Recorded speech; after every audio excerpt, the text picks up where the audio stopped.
എൻ്റെ അനിയൻ അവൻ പൊറോട്ട ചിക്കൻ ഫ്രൈ എന്ന് പറയും, ഞാൻ ബിരിയാണി പറയും. അപ്പൊ ഇതൊക്കെ മേടിച്ചു കഴിയുമ്പം വരുന്ന ബഡ്ജറ്റിൽ നിന്ന് ഇതൊക്കെ ചെയ്യാൻ പറ്റുന്നത് അമ്മ എനിക്ക് ചോറ് മതി, അല്ലെങ്കിൽ വേണ്ട നിങ്ങൾ കഴിക്കൂ എന്ന് പറഞ്ഞിട്ട് നാരങ്ങുള്ളത്തിൽ ഒതുക്കുന്നുണ്ട്. പക്ഷെ എന്നാലും ഒരു മിഡിൽ ക്ലാസ് ഫാമിലിയുടെ ഒരു സ്ട്രഗിള് അതുണ്ടായിരുന്നു ഞങ്ങൾക്ക്. ഈ കുരു വച്ചിട്ട് തന്നെ ഞാൻ സിനിമ അഭിനയിച്ച് നിങ്ങളുടെ മുന്നിൽ ഞാൻ വരും. വെട്രിമാറൻ സാർ ആയിക്കോട്ടെ, പാരഞ്ജിത്ത് സാറൊക്കെ രാത്രി 11 മണിക്ക് ആ ഷോ കഴിഞ്ഞിട്ട് അപ്പൊ തന്നെ എന്നെ വിളിച്ചിട്ട് പറഞ്ഞു, അതായത് കുറെ നേരം സംസാരിച്ചു. അതാണ് എനിക്ക്, ഇവരൊക്കെ നമുക്ക് വേണ്ടി ഒരു സമയം കണ്ടെത്തുന്നുണ്ടല്ലോ. പിന്നെ വിജയ് സേതുപതി സാറ്, നമുക്ക് ഒരിക്കൽ പോലും നമ്മൾ പരിചയപ്പെടാത്ത ആളുകൾ നമ്മുടെ നമ്പർ തേടി പിടിച്ച് വിളിച്ച് ആ ഒരാഴ്ച അല്ലെങ്കിൽ ഒരു മാസത്തിന്റെ ഒരു ഹരം എന്ന് പറയുന്നത് അതൊരു ഭയങ്കര കിക്കായിരുന്നു. നമ്മൾ അച്ഛന്റെ കുറ്റം പറഞ്ഞു, അച്ഛൻ ഇത് കേട്ടില്ല, അച്ഛൻ ഞാൻ പറഞ്ഞിട്ട് അയച്ചു തന്നില്ല എന്നാ പറയണേ. ഇപ്പൊ ഈ 69 വയസ്സിലാണ് അച്ഛൻ എന്നോട് പറയണം, എനിക്ക് മറക്കാനായിട്ട് അന്ന് പറ്റിയില്ല. എന്റെ അറബാബിനോട് ഞാൻ ചോദിച്ചു, അപ്പൊ ഇത്രയാണ് മറക്കാൻ പറ്റുള്ളൂ.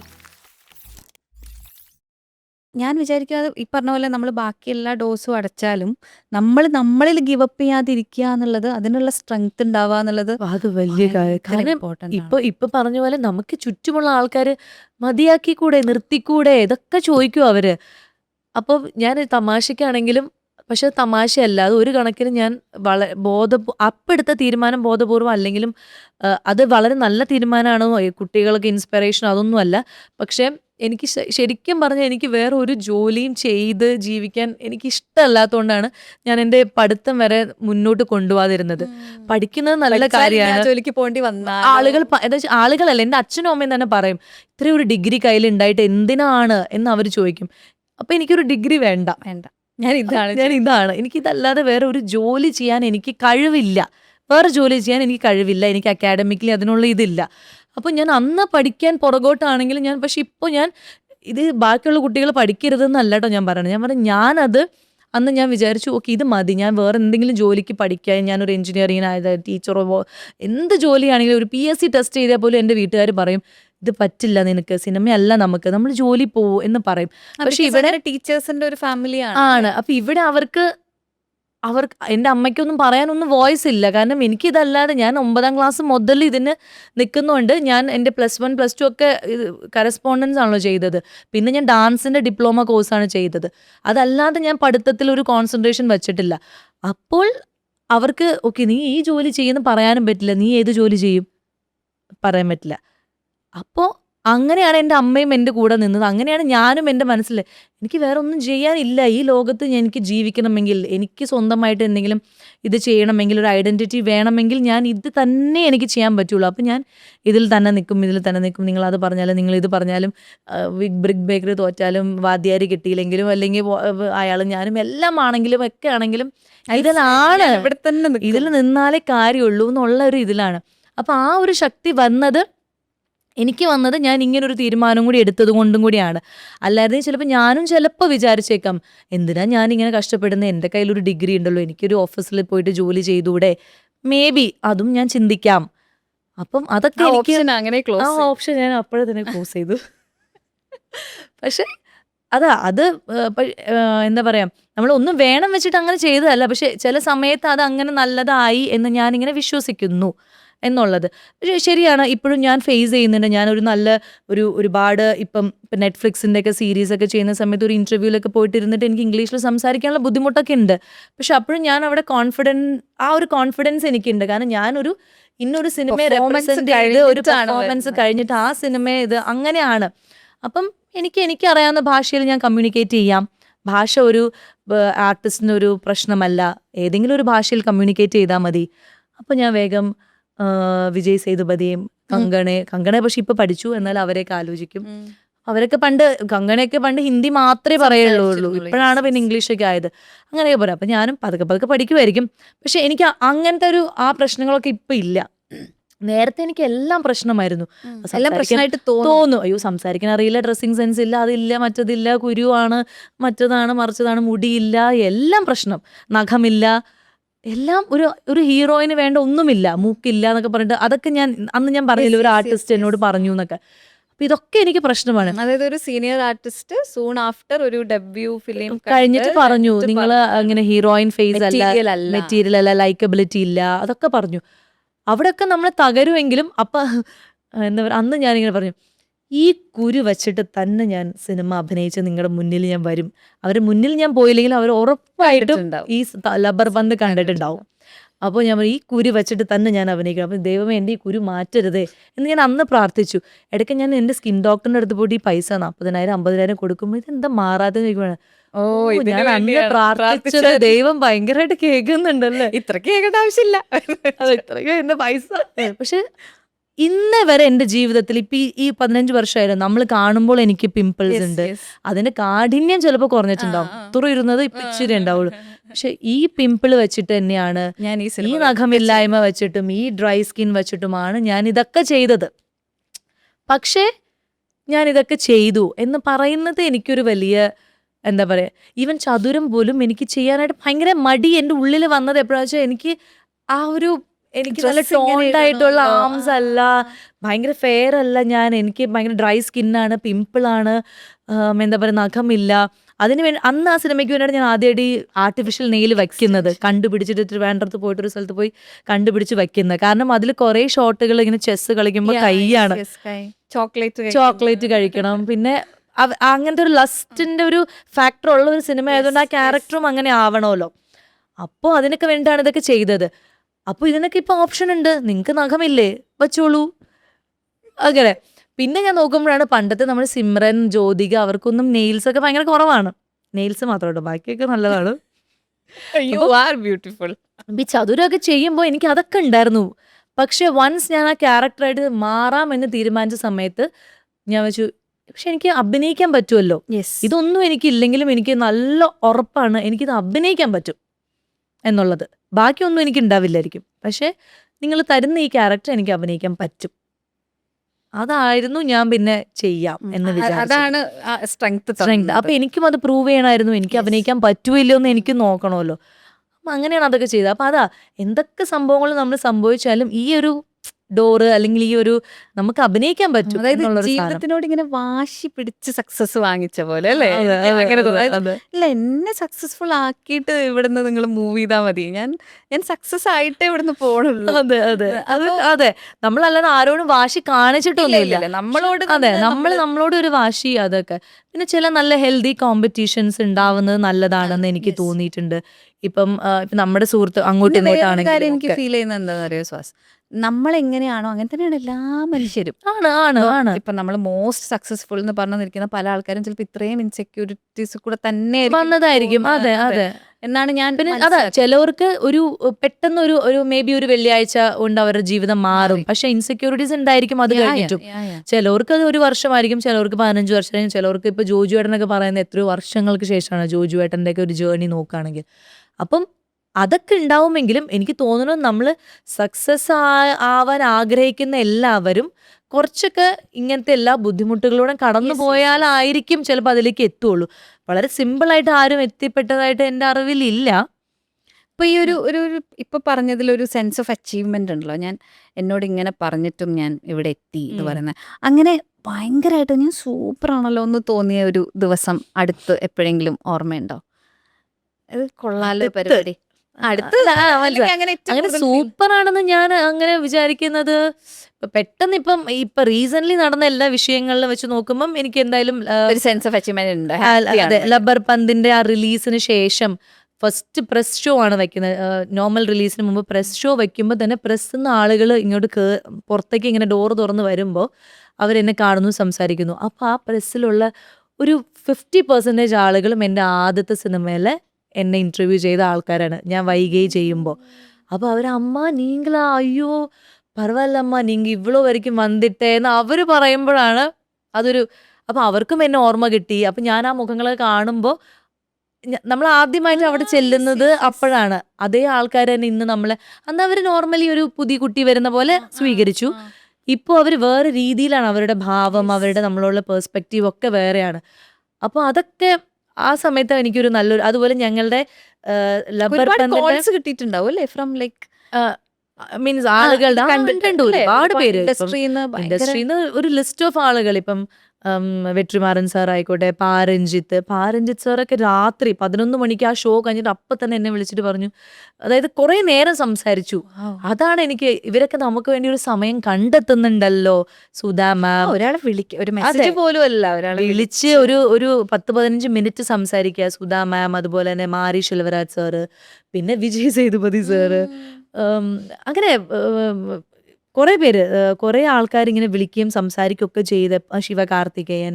അപ്പൊ ഇതൊക്കെ നമ്മൾക്കിങ്ങനെ ഓരോ ദിവസം രാവിലെ എണീക്കുന്ന തന്നെ ഈ കോള്, ഇന്ന് ആരുടെ കോളായിരിക്കും എന്നൊക്കെ വിചാരിച്ച്. ചിലർ മെസ്സേജ് ചെയ്യും, ചിലർ മെസ്സേജ് ഫ്രീ ആണോ, ഞാൻ ഇന്ന ആളാണെന്ന് പറയുമ്പോഴാണ് നമ്മൾ അയ്യോ എന്നൊക്കെ വിചാരിച്ചിട്ട് അവരൊക്കെ കോൾ ചെയ്യുന്നതൊക്കെ. ഇപ്പൊ വിഘ്നേഷ്, അപ്പൊ നയൻതാര മാം കണ്ടു. പക്ഷെ രണ്ടുപേരും കൂടെ ഒരുമിച്ചുള്ളൊരു മെസ്സേജ് എന്ന രീതിയിലാണ് അയച്ചത്. പക്ഷെ രണ്ടുപേരും കണ്ടിട്ടുള്ളൊരു അഭിപ്രായം അവർ രണ്ടുപേരും അറിയിച്ചു. അപ്പൊ ഞാൻ അവരുടെ മൂവിക്ക് നേരത്തെ ഒരു മൂവിക്ക് ഓഡിഷനൊക്കെ പോയിണ്ടായിരുന്നു.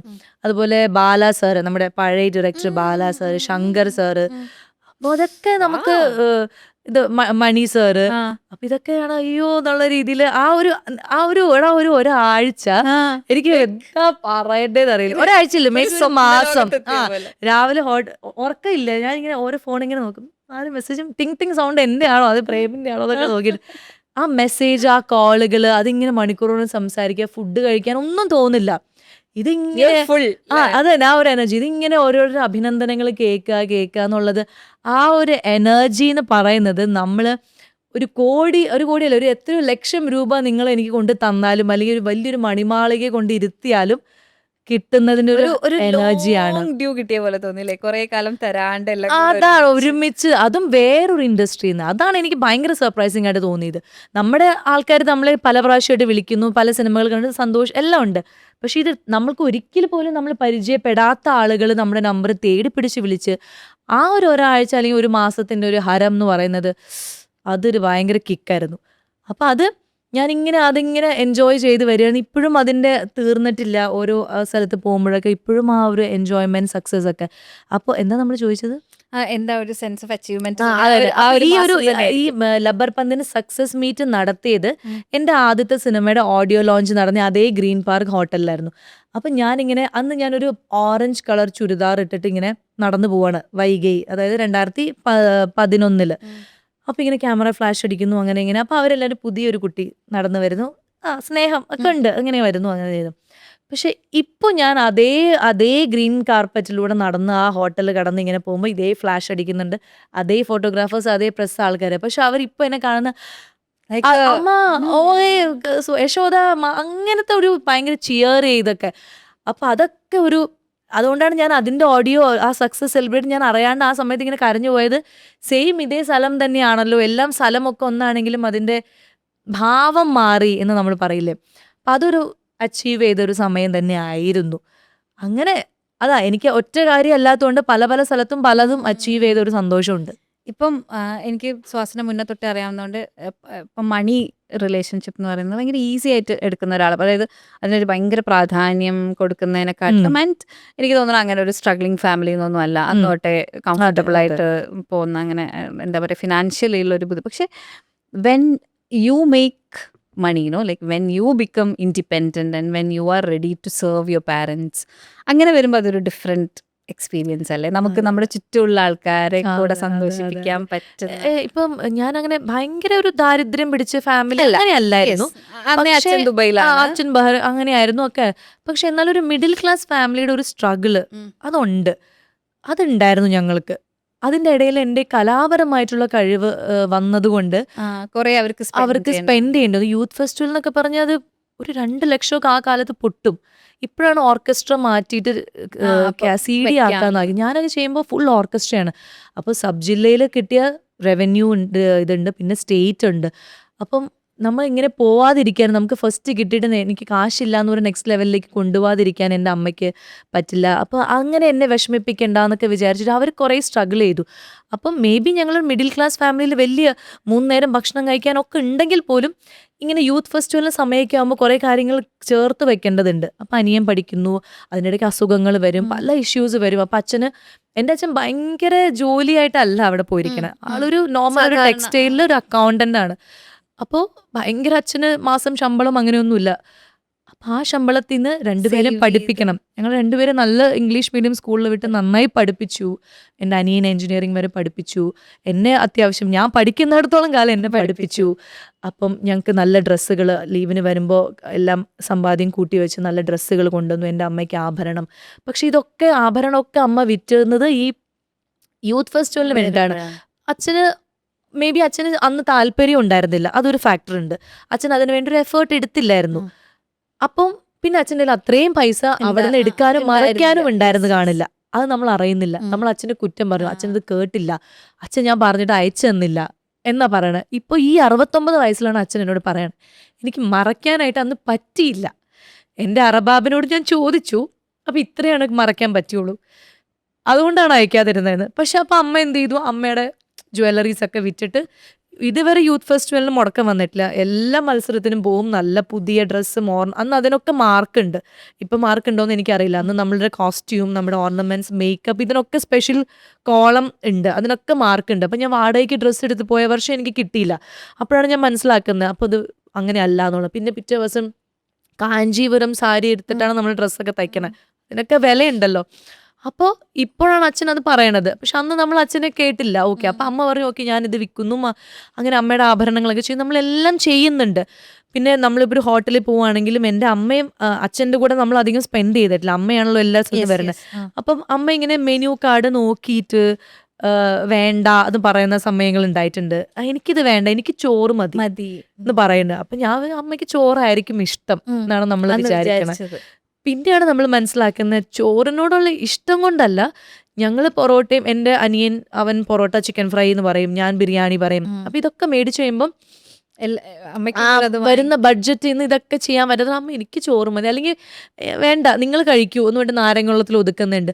അപ്പോൾ കുറേ കഴിഞ്ഞപ്പോൾ എനിക്ക് എൻ്റെ അമ്മയ്ക്ക് മെനു കാർഡ് നോക്കാതെ നല്ല ഫുഡ് വാങ്ങിച്ചു കൊടുക്കണം, അമ്മേനെ യാത്ര കൊണ്ടുപോകണം, അതായത് അമ്മയ്ക്ക് വേണ്ടി സ്പെൻഡ് ചെയ്യാൻ പറ്റണം. ഭയങ്കരമായിട്ടുള്ള സ്പെൻഡ്. എൻ്റെ അമ്മയ്ക്ക് ഞാനിപ്പം അമ്മ പണയം വെച്ച എല്ലാ ആഭരണമൊന്നും ഞാൻ മേടിച്ചു അങ്ങനെ കൊടുത്തിട്ടില്ല.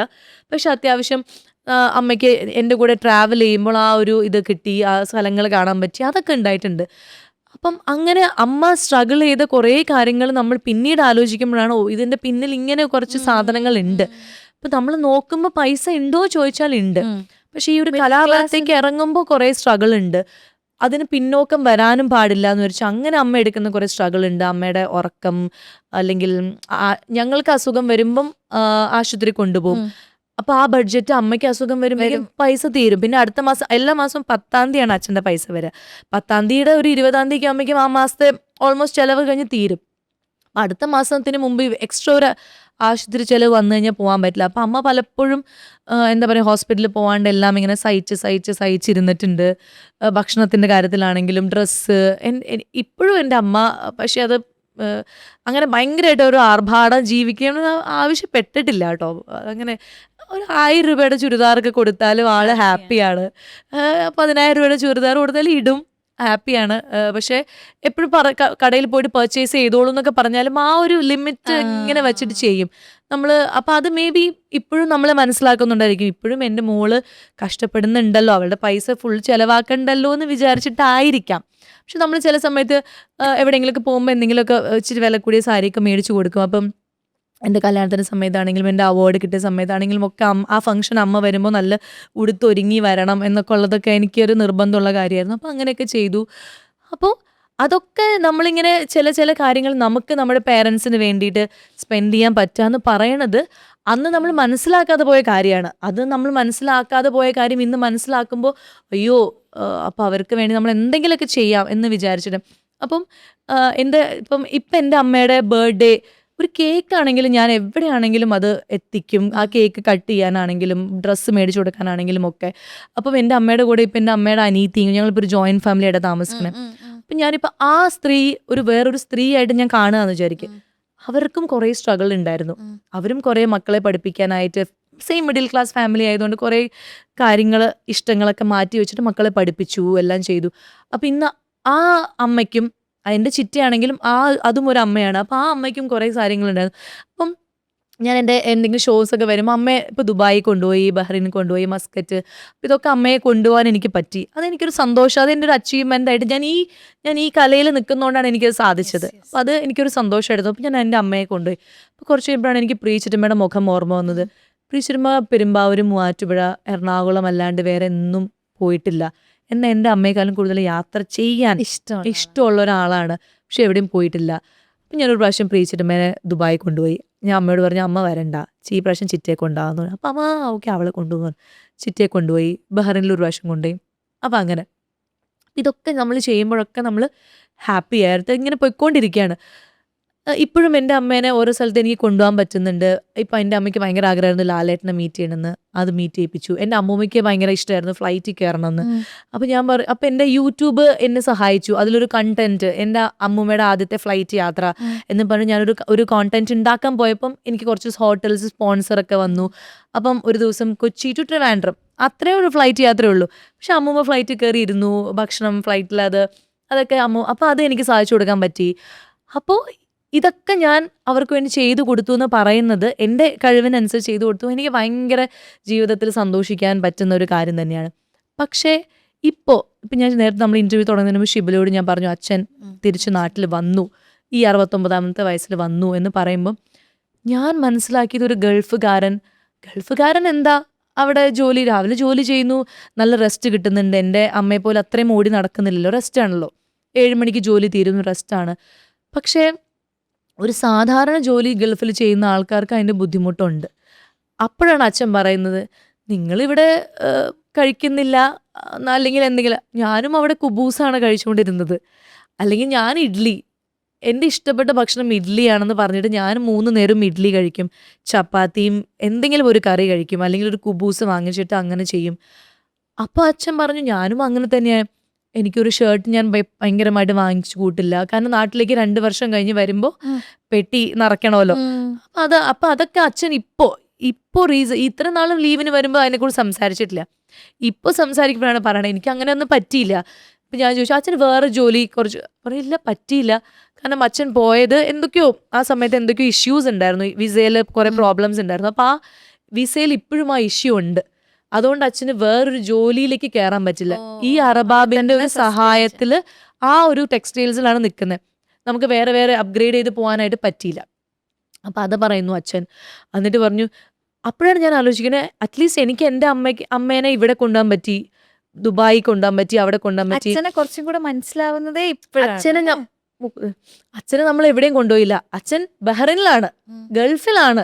പക്ഷെ ഗൾഫിലെ ആ ഹോട്ടൽ റൂമിൽ നിന്ന് അല്ലെങ്കിൽ അവരുടെ അപ്പാർട്ട്മെന്റിൽ നിന്ന് ഓഫീസ് മനാമ എന്ന് പറയുന്നത് വളരെ ചെറിയൊരു സ്ഥലമാണ്. അവിടുത്തെ ആ മനാമ സ്ട്രീറ്റ് എന്ന് പറഞ്ഞാൽ നമ്മുടെ ബാംഗ്ലൂരിലെ കൊമേഴ്ഷ്യൽ സ്ട്രീറ്റിൽ പോയാൽ എങ്ങനെ ഉണ്ടാവും, അങ്ങനെയുള്ളൂ. അല്ലാണ്ട് ഭയങ്കര ലക്ഷറീസ് ആയിട്ടുള്ള ഒരു ഇതല്ല. അപ്പം ഈ മനാമ സ്ട്രീറ്റ് ഹോട്ടൽ അല്ലെങ്കിൽ അപ്പാർട്ട്മെന്റ്, മനാമ സ്ട്രീറ്റ് അപ്പാർട്ട്മെന്റ്, കുബൂസ്, ചപ്പാത്തി, ഫ്രൈഡേ ആയാൽ മേ ബി അവർ ഫ്രണ്ട്സ് എല്ലാവരും ചേർന്ന് എന്തെങ്കിലും ഇത് മാത്രമാണ് ഈ ഇത്രയും വർഷം ജീവിതത്തിൽ ജീവിച്ചിട്ടുള്ളൂ. ഞാൻ എൻ്റെ അച്ഛനെ അപ്പം എങ്ങോട്ടും എനിക്ക് കൊണ്ടുപോകാൻ പറ്റിയിട്ടില്ല. ഇന്ത്യ കണ്ടുകാണും, അല്ലെങ്കിൽ ഇന്ത്യയിൽ എവിടെയെങ്കിലുമൊക്കെ പോയിണ്ടാവും. നമ്മുടെ ഇവിടെ കേരളത്തിൽ ലീവിന് വരുന്നു, പിന്നെ വീണ്ടും ജോലി, 24 hours 365 ദിവസവും ജോലി. അപ്പോൾ ഇനി എനിക്ക് എൻ്റെ അച്ഛനെ എവിടെയെങ്കിലും കൊണ്ടുപോകണം എന്നുണ്ട്. പക്ഷെ അപ്പോൾ ഇതുപോലെ ദൈവം ഒരു ഹെൽത്ത് ഇഷ്യൂസ് കൊടുക്കുമ്പോൾ അത് നമുക്ക് ട്രാവൽ ചെയ്യാനുള്ള ബുദ്ധിമുട്ടൊക്കെ ഇങ്ങനെ വന്നുകൊണ്ടിരിക്കുകയാണ്. പക്ഷെ എന്തായാലും എവിടെയെങ്കിലും കൊണ്ടുപോകണം, അങ്ങനെ ഒരു ആഗ്രഹമുണ്ട്. അപ്പോൾ അതാണ് നമ്മൾ ചില കാര്യങ്ങൾ നമ്മൾ വിചാരിക്കുന്ന പോലെ അല്ലായിരിക്കും ഓപ്പോസിറ്റുള്ള ആൾക്കാരുടെ ജീവിതം. അത് അച്ഛനാണെങ്കിലും അമ്മയാണെങ്കിലും ഒക്കെ. ഇപ്പം ഞാനിപ്പോൾ എൻ്റെ അമ്മയോട് കുറേ സംസാരിച്ചു കഴിഞ്ഞാൽ ഇനിയും കുറേ കഥകൾ വരുമായിരിക്കാം. ഇപ്പം ഞാൻ മനസ്സിലാക്കിയ കഥകൾ ഇത്രയൊക്കെയാണ്. പക്ഷെ എന്നാലും ഒരു പരിധി വരെ എനിക്ക് അമ്മയെ എന്തെങ്കിലും രീതിയിൽ ഒന്ന് എക്സ്പ്ലോർ ചെയ്യാൻ സഹായിക്കാൻ പറ്റി, അങ്ങനെ ഒരു സന്തോഷമുണ്ട്. പക്ഷെ അച്ഛനെ പറ്റിയില്ല എന്നുള്ളൊരു വലിയ വിഷമമുണ്ട്. അപ്പം അതിന് ചെയ്യണമെന്നുള്ളൊരു ആഗ്രഹമുണ്ട്. അപ്പം അതിനുള്ളൊരു സ്ട്രെങ്ത്ത്, ഒരു സമ്പാദ്യം, ആരോഗ്യം അച്ഛന് കൊടുക്കണം, അങ്ങനെയുണ്ട്. ഇപ്പം ഞാനിപ്പോൾ എൻ്റെ ചിറ്റയുടെ കാര്യം പറഞ്ഞ പോലെ ഞാനിപ്പം ചിറ്റയുടെ ഹസ്ബൻഡ് മരിച്ചിട്ട് ഇങ്ങനെ ഒറ്റയ്ക്ക് താമസിക്കുന്ന സമയത്താണ് നമ്മളിങ്ങനെ ജോയിൻറ്റ് ഫാമിലിയിലേക്ക് എത്തിപ്പെടാം എന്നൊക്കെ തീരുമാനിച്ചത്. അപ്പോൾ പഴയതിനേക്കാളും ചിറ്റ കുറച്ചും കൂടി ഹാപ്പിയാണെന്ന് എനിക്ക് തോന്നി. കാരണം എല്ലാവരും ഉണ്ടല്ലോ, സംസാരിക്കാൻ ആളുകളൊക്കെ ഉണ്ടല്ലോ. അങ്ങനെ ഇനിയും അവരോട് ചോദിച്ചു കഴിഞ്ഞാൽ അവരുടെ മനസ്സിൽ ഒരുപാട് വിഷമങ്ങൾ ഉണ്ടാവുമായിരിക്കാം. മേ ബി അവർക്കൊരു റീമാരേജ് ചെയ്യാനൊരു ആഗ്രഹം ഉണ്ടാവാം. പക്ഷെ നമ്മളിത് അന്നും ആരും ചോദിച്ചിട്ടില്ല. അപ്പം അങ്ങനെയൊക്കെ എപ്പോഴെങ്കിലും ചോദിക്കാം, അങ്ങനെ ഉണ്ടെങ്കിൽ അത് ചെയ്തു കൊടുക്കണം. അതൊക്കെ അങ്ങനെ പൈസ എന്ന് പറയുന്നൊരു ബലം തന്നെയാണ്. ആ അതായത് പൈസയ്ക്ക് പൈസ തന്നെ വേണം, അതെന്തായാലും വേണം. പക്ഷേ പൈസ നമ്മൾ ഉണ്ടാക്കുന്ന കൂട്ടത്തിൻ്റെ ഓട്ടത്തിൻ്റെ ഇടയ്ക്ക് പല കാര്യങ്ങളും ഇതേപോലത്തെ പല കാര്യങ്ങളും മറന്നു പോകുന്നു. ഇപ്പം ഞാനൊന്ന് വേണമെന്ന് വിചാരിച്ചിരുന്നെങ്കിൽ ഈ ഇൻഡസ്ട്രിയിൽ നിൽക്കുന്ന സമയത്ത് തന്നെ എനിക്ക് 2 വർഷത്തിൽ ഒരിക്കൽ നാട്ടിൽ വരുന്ന അച്ഛനെ വേണമെങ്കിൽ എനിക്ക് ഒരു കുറച്ച് നേരത്തെ കൊണ്ടുവരാമായിരുന്നു. വന്നിട്ട് നമ്മുടെ എന്തെങ്കിലും ഒരു ഫംഗ്ഷന് അച്ഛനെ ഉൾപ്പെടുത്താമായിരുന്നു, ട്രാവൽ ചെയ്യിപ്പിക്കാമായിരുന്നു. അല്ലെങ്കിൽ ഞാനും അമ്മയും ഇവിടെ നിന്ന് നമ്മൾ അങ്ങോട്ട് പോയിട്ട് നമുക്ക് ബഹ്റൈനിൽ നിന്ന് അടുത്തുള്ള സ്ഥലം ഏതാണോ അങ്ങോട്ട് ട്രാവൽ ചെയ്യാമായിരുന്നു. പൈസ ഉണ്ടല്ലോ. പക്ഷെ നമ്മൾ ഈ പൈസ ഉണ്ടാക്കാനുള്ള നെട്ടോട്ടത്തിൽ ഈ കുറെ കാര്യങ്ങൾ ചില മറക്കുന്നു. കാര്യങ്ങൾ നമ്മൾ വിചാരിക്കുന്ന പോലെ അല്ല. അല്ല. അപ്പം അതും ഒരു എന്താ പറയുക, അതും ഒരു ഹാപ്പിനെസ് അല്ല. അപ്പം അതുകൊണ്ടാണ് ഞാനിപ്പം പൈസ വേണം, ഉണ്ടാക്കണം, അതൊക്കെ ചെയ്യുന്നതിൻ്റെ കൂട്ടത്തിലും ഫാമിലി വാല്യൂസ് ഞാൻ കൂടുതൽ മനസ്സിലാക്കുന്നതും അതാണ് എൻ്റെ ഒരു സ്ട്രെങ്ത് എന്ന് ഞാൻ മനസ്സിലാക്കുന്നത്. പിന്നെ എനിക്ക് തോന്നിയിട്ടുള്ളതെന്ന് പറഞ്ഞു കഴിഞ്ഞാൽ എൻ്റെ സ്വഭാവത്തിൽ ചെറുതായിട്ട് ചിലപ്പോൾ ഞാനൊന്ന് എന്താ അത് തെറ്റാണോ എന്ന് ചോദിച്ചാൽ ആണ്. പക്ഷെ ഞാനത് മനസ്സിൽ വെച്ചിട്ട് ചോദിക്കുന്നതല്ല. ഇപ്പം നമ്മൾ ഒരു ഇപ്പോൾ ഓണം സെലിബ്രേഷൻ വരുവാന്ന് വെച്ചോ. അപ്പോൾ ഞാൻ അമ്മേ എന്നാ സദ്യ കാറ്ററിങ് എന്താ വെച്ചാൽ പൈസ കൊടുത്തോ, 50,000 കൊടുത്തു എന്ന് വെച്ചോ. ഈ ഓണം സെലിബ്രേഷനൊക്കെ കഴിഞ്ഞിട്ട് ഞാൻ എത്ര രൂപയായി അമ്മ കാറ്ററിങ്ങിന്? അത്ര രൂപയായോ? അത്ര രൂപ അമ്മ ചിലവാക്കിയോ? അയ്യോ അതെന്തിനാ അച്ഛി? അത് അമ്മയ്ക്ക് പലപ്പോഴും ഹേർട്ടായിട്ടുണ്ട്. ആ കണക്ക് ചോദിച്ചു, നീ അപ്പൊ കണക്ക് ചോദിച്ചു എന്നോടെന്ന്. പക്ഷെ സത്യത്തിൽ ഞാൻ കണക്ക് ചോദിച്ചതല്ല അമ്മ. ഒന്നാമത് എനിക്ക് കണക്കറിയില്ല. അപ്പൊ ഞാൻ 50,000 രൂപ കൊടുത്തതിന് കുറെ ലിസ്റ്റ് ഇവരെനിക്ക് തരുന്നു. അത് എനിക്ക് മനസ്സിലാവുന്നില്ല. അപ്പൊ അതിന്റെ കാര്യം ഞാൻ ഇങ്ങനെ ഇരുത്തി അത് അവിടെ കൊടുത്തപ്പോ അവര് ബാക്കി ഇത് തന്നോ? അപ്പൊ ആ തന്നത് എന്തി? ഇതൊക്കെ എന്റെയും കൂടി ഒരു ക്യൂരിയോസിറ്റി. പിന്നെ എനിക്ക് എന്താ പറയുക, ഞാൻ മനസ്സിൽ കണക്ക് ചോദിച്ചത് അല്ലെങ്കിൽ പോലും ഞാൻ ചിലപ്പോൾ ചോദിക്കുന്ന ടോൺ അവർക്ക് അങ്ങനെ ഫീൽ ചെയ്തിട്ടുണ്ടാവും. അപ്പോൾ പലപ്പോഴും ഇപ്പം എൻ്റെ അനിയനാണെങ്കിലും ഒക്കെ നമ്മൾ എന്തെങ്കിലുമൊക്കെ ചെയ്തിട്ട് എന്നിട്ട് ബാക്കി പൈസ ഇല്ലേ, മൊത്തം തീർത്തോടാ നീ എന്നാണ് ഞാൻ ചോദിക്കണത്. അപ്പം അവൾ കണക്ക് ചോദിച്ചു എന്ന്. പ്രേക്ഷകരല്ല, കുടുംബക്കാരെ, ഞാൻ കണക്ക് ചോദിക്കുന്നതല്ല, ചുമ്മാ ഒരു ഇതിൽ ഞാൻ അങ്ങ് ചോദിച്ചു പോകുന്നതാണ്. അത് എത്രയായി, അതെങ്ങനെയായി, തീർത്തോ എന്നൊക്കെ ഉള്ള രീതിയിൽ. അപ്പം അത് ചോദിക്കരുത് നമുക്ക് ഉണ്ടെങ്കിലും ചില സമയം നമ്മൾ നോർമൽ കാഷ്വൽ ഇതിൽ ഞാൻ ഷിബിലേക്ക് ഞാനൊരു പൈസ തരികയാണെങ്കിൽ ഇത്രയും പൈസക്ക് നീ ഇതൊക്കെ മേടിച്ചോ, ഒന്നും ഒരു 5,000 രൂപ അല്ല ഒരു 1,000 രൂപ നീ സേവ് ചെയ്തില്ലേ എന്ന് ചോദിക്കും. പക്ഷേ അത് ഞാൻ കൊടുത്ത കാശിന് ഇത്ര രൂപയെ ചിലവാക്കാൻ പാടുള്ളൂ എന്ന് അങ്ങനെ ഒരു ഇതില്ല. പക്ഷെ അങ്ങനെ ചോദിച്ചു പോവും. അങ്ങനെയൊക്കെ ചില വിഷമങ്ങളൊക്കെ എനിക്കിങ്ങനെ ഉണ്ടായിട്ടുണ്ട്. അപ്പോൾ എനിക്ക് തോന്നി ചിലപ്പോൾ മൂത്ത മക്കൾക്കുള്ളൊരു പ്രശ്നമാണോ അത്, ഒരു മൂത്ത ഒരു ആണിനോ അല്ലെങ്കിൽ മൂത്ത മോനോ മോൾക്കോ ഉള്ള പ്രശ്നമായിരിക്കുമോ. അവർ ചിലപ്പം എല്ലാ കാര്യങ്ങളും അവർക്ക് ഹാൻഡിൽ ചെയ്യേണ്ടി വരുന്നതുകൊണ്ട് ചിലപ്പോൾ ഒന്ന് കണക്ക് നോക്കുന്നതായിരിക്കുമോ അവർ. അതും വേണമല്ലോ. ഇപ്പം ഞാൻ സമ്പാദിക്കുന്ന കാലത്ത് മിഡിൽ ക്ലാസ് ഫാമിലിയുടെ സ്ട്രഗിൾ ഉണ്ടല്ലോ. അപ്പൊ എൻ്റെ ഈ സമ്പാദ്യവും ഞങ്ങളുടെ ഫാമിലിക്ക് പല കാര്യങ്ങൾക്കും ഉപയോഗിക്കേണ്ടി വന്നിട്ടുണ്ട്. ഇപ്പൊ കാറ് മേടിച്ചതാണെങ്കിലും ഒക്കെ അതിൻ്റെ ലോണും ഒക്കെ. അപ്പോൾ മേ ബി ഞാൻ അതിൻ്റെയും കൂടി ഒരു പ്രഷർ കാരണം അമ്മ ഇത് ഇങ്ങനെ ആണ് കേട്ടോ, അപ്പോൾ നമുക്ക് ഇത്രയും ചിലവാക്കണ്ടെന്ന് ഞാൻ പറയണതാണോ, അല്ലെങ്കിൽ അത് ഇന്ന് അവിടെ പോണ്ട എന്ന് പറയാം, അതൊരു മൂത്ത ആളുടെ ഇതാണോ എന്നുള്ളതും എനിക്ക് അറിയില്ല. പക്ഷെ ഞാൻ ഹേർട്ട് ചെയ്യുന്നുണ്ടെന്ന് എനിക്ക് പലപ്പോഴും ഇങ്ങനെ തോന്നി. അവരുടെ സംസാരത്തിൽ നിന്ന് വലിയ വഴക്കായിട്ട് അങ്ങനെയല്ല, പക്ഷെ എന്നാലും അമ്മ നീ അപ്പം എന്നോട് കണക്ക് ചോദിച്ചല്ലേ എന്നൊക്കെ ചോദിക്കുമ്പോൾ ഒരു അയ്യോ ഞാൻ ശരിക്കും കണക്ക് ചോദിച്ചതല്ല, പക്ഷെ അവർക്കത് തോന്നിയെന്ന്. ഈവൻ പ്രേം എന്നോട് ഞാൻ എൻ്റെ ടോൺ കേട്ടിട്ട് തോന്നി എനിക്കും തോന്നി നീ കണക്ക് ചോദിച്ചതാണെന്ന്. അപ്പൊ ഞാൻ പറഞ്ഞു അല്ല, ഞാൻ കണക്ക് ചോദിച്ചത് മറ്റേ കട്ടപ്പനയിൽ പറയും ഇതെന്റെ ടോണാണ്, ഞാൻ കണക്ക് ചോദിച്ചു. അപ്പൊ ഞാൻ ഫോണിൽ കൂടെയാണല്ലോ ചോദിക്കണേ. 50,000 രൂപ തന്നിട്ട് കാറ്ററിങ്ങിന് അത് എന്താ അമ്മ 50,000 രൂപ എന്നൊക്കെ അങ്ങനെ ചോദിച്ചു. അപ്പൊ പ്രേമ എനിക്കും തോന്നുന്നു ആ ടോണിലാണ് പറഞ്ഞത്. പക്ഷെ പ്രേമ ഇപ്പൊ കണക്ക് ചോദിച്ചാലും മനസ്സിലാവില്ല, അങ്ങനത്തെ ടോണാണ് ആൾക്ക്. അപ്പൊ ഞാൻ നിങ്ങളുടെ ടോൺ അങ്ങനെയാണ്, ഞാൻ എന്ത് ചെയ്യും, എന്റെ ടോൺ ഇങ്ങനെയാണ്. ഇപ്പൊ ശ്വാസിന്റെ സ്വഭാവത്തിൽ ഇന്നൊരു സ്വഭാവം പൊളിയാണ് അങ്ങനെ തോന്നിയിട്ടുള്ള ഒരു പൊള്ളിയാണെന്ന് വെച്ചാൽ ഞാൻ എവിടെയും ജെല്ലാവും. ഓക്കെ. എനിക്കങ്ങനെ ഇന്ന സ്ഥലത്ത് എനിക്ക് ഭയങ്കര അങ്ങനെയില്ല. എവിടെ നിങ്ങൾ എന്നെ കൊണ്ടിട്ടാലും മേ ബി ചിലപ്പോൾ ഞാൻ അവിടെ കുറച്ച് കംഫർട്ടബിൾ അല്ലാന്നുണ്ടെങ്കിലും ഞാൻ അത് എങ്ങനെയെങ്കിലും ഡൈവേർട്ട് ചെയ്ത് അവിടേക്ക് എത്തിക്കാം. അപ്പം എനിക്ക് ഏതൊരു ആൾക്കാരുടെ കൂടെയും എങ്ങനെയൊക്കെ ആണെങ്കിലും ഞാൻ അവിടെ ജെല്ലാവും. ആൾക്കാർക്ക് എന്താ പറയുക, ഒരു എന്താ പോസിറ്റീവ് ഒരു എനർജി പോലെ തോന്നിപ്പിക്കുന്ന രീതിയിൽ, എന്നെ കൊണ്ട് പറ്റുന്ന രീതിയിൽ ഞാൻ അതിൽ ഇൻവോൾവ് ആവും എന്താണെങ്കിലും ഒക്കെ.